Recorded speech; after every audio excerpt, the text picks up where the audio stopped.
Do you have a scarcity mindset or an abundance mindset? Is your scarcity mindset keeping God's promises from coming to you? Do you want God's plan for your life? Do you want to discover your calling? Do you want to build a business that's aligned with God's will?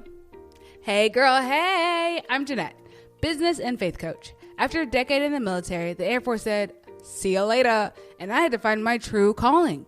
Want to know how God directed my life from a cybersecurity engineer to a faith and business mentor? In this podcast, I'll teach you how to start a business, how to know your business is God's calling, monetization techniques, how to trust the Holy Spirit, and how to set boundaries to listen to His word alone. Ready to become unapologetically unstoppable?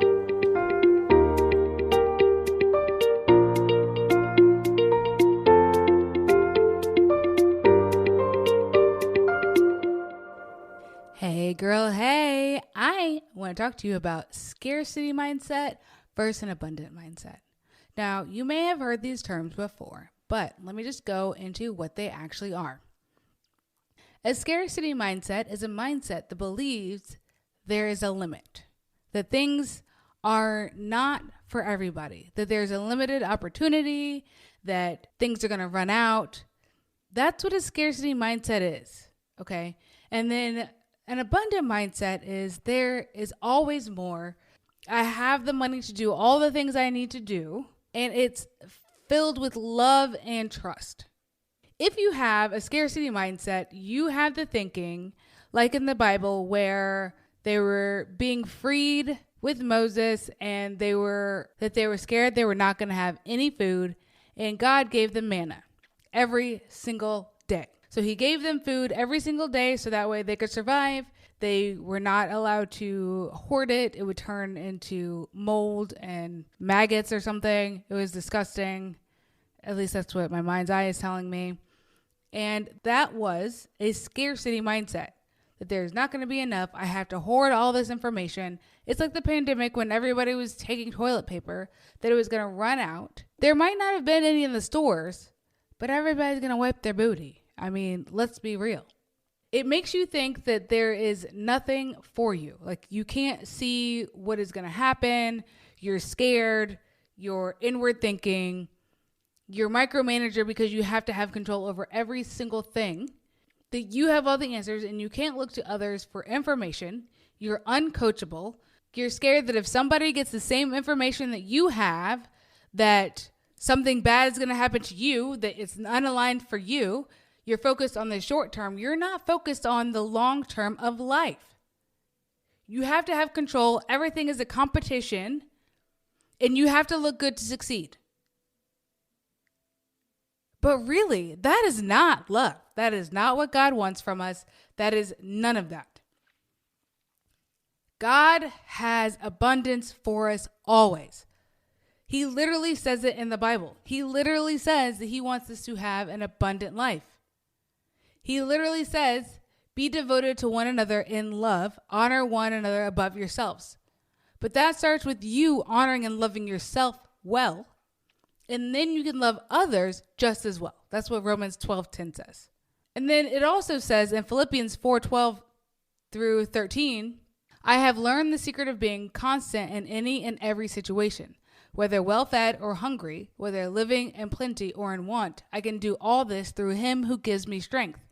Because no matter what, I know I trust in a God that's going to provide for me, period. Period. That's it. I trust in a God that will always provide for me, so I have nothing to fear. I can give away things and know that I will still be taken care of because God's got me. I wear a bracelet on my wrist every single day that says, God's got this. God's got me, y'all. I don't know about you if you actually believe that, but God's got you.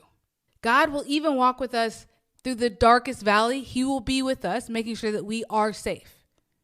He only wants the goodness for us. And until you believe, like actually believe with all of your heart that God got you and He wants everything for you, everything good for you, my friend, for you, until you actually believe that, you will not be able to feel the abundance of his life.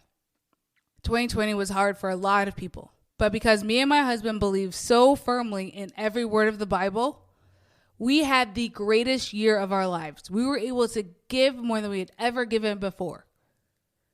It was insane. He was deployed for half the year. It was a pandemic. For all intents and purposes, if you just look at the outside of our lives, it could have been looking really bad. Like I was home by myself in a city where I didn't really know anybody, in Vegas, and it was not great. But really, it was the best year of our lives. We were never closer to God. We were never giving more. We were never walking in his footsteps every single day, even though we were far apart.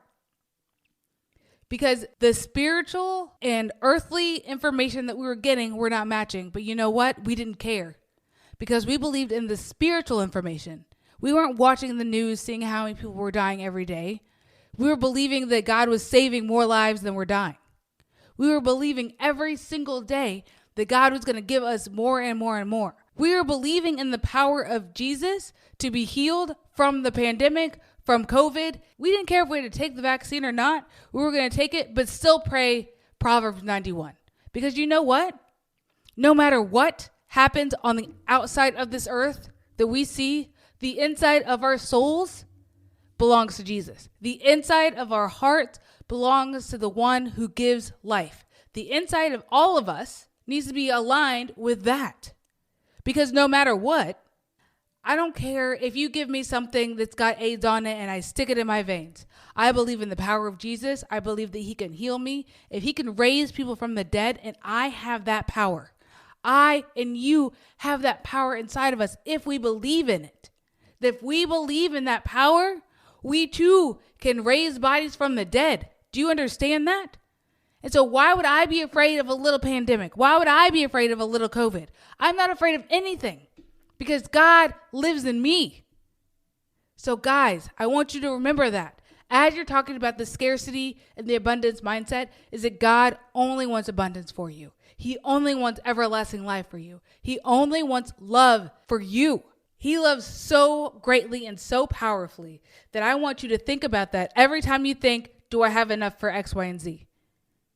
Maybe you need to think about, hey, God, do I really need X, Y, and Z? Hey, God, show me what I actually need and be obedient to what he's telling you, because you might not actually need that and you might need something else and you're already abundant in that. You have to change what you're looking at to see the abundance. If you're listening in America, we are the richest nation in the world. There are people around the world that don't have running water, that don't have lights, that don't have clothes. We have options if we look in our closet. There are things that we have that people in other countries can't even fathom. We are literally living like kings and queens. So remember that when you're talking about, I don't have enough for this, or I can't do this, or my life is so horrible, my life is so bad. No, it's not. Do bad things happen? Yes. Paul was literally in a jail for doing something that was only in the eyes of Jesus the greatest thing ever. And you know what he did? He saved the life of somebody else. When the walls came down from the giant earthquake that God had going on so that way they could get out of jail, he saved a life. So when we are in the mindset of scarcity, when we want to hoard knowledge, when we want to think about the short term, when we want to focus on competition, when everything is not enough or there's not enough to go around, we have to stop thinking like that.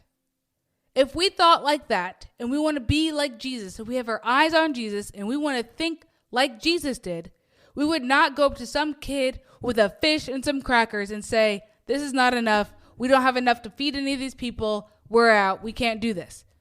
He didn't say that. He said, all right, I raise you one fish and two crackers, and I'll give you even more of that left over to feed this entire crowd of people. So I want you to think about all the win-win situations and the willingness that we have to learn from one another and trust the process that is Jesus. Trust the process that is believing in God. Trust the process that is God got this. He's got this, y'all. He's got this. And we have to remember that the best is yet to come. I don't know about you, but my eyes are in heaven and I know the best is yet to come. I know right now that no matter what I'm doing in my business, the best is yet to come. So I'm going to keep thinking big. I'm going to keep embracing risk. I'm going to keep doing everything I can that puts me on the edge, that makes me a little bit scared, that makes me nervous, because I know God's got this, and I know that there's always more on the other side. More learning, more people to help, more love to give. Whatever that is on the other side that Jesus has for me, that he already knows where my footsteps are going, I'm going to keep doing it. So I want you guys to remember that when you're thinking about, am I thinking scarcity? Is this finite or is this infinite? Because with God, it is infinite. Everything that God gives us is infinite. Your bank account may say, this is finite. We only have $3 left. But you know what? That's when checks start coming in the mail. I don't know what happens to you, but around here, when I started becoming a tither, checks would come in the mail. Randomly. I can't even tell you. So if you have a problem with tithing or giving, this is when you start. You start now. You start when you think that there is finite resources and it stretches you and it makes you feel weird and it scares you a little bit. Okay? When it scares you a little bit, you're not going to die. It's not like I'm going to die scary, but this is scary. I don't know how I'm going to make ends meet. That's when God shows up. That's when God does things you can't even believe. And until he does them over and over and over again, you might not even believe that it's God. So I want you to think about all the things you have a scarcity mindset on and go back to the abundance mindset of everything is possible. Wow, that was so good. So I know that you know somebody that also needs to hear that. So share this episode, leave a review. And I would love if you could watch my free workshop at JeanettePeterson.com/missingpiece. I'll see you guys over on the grams at Jeanette.Peterson. Bye.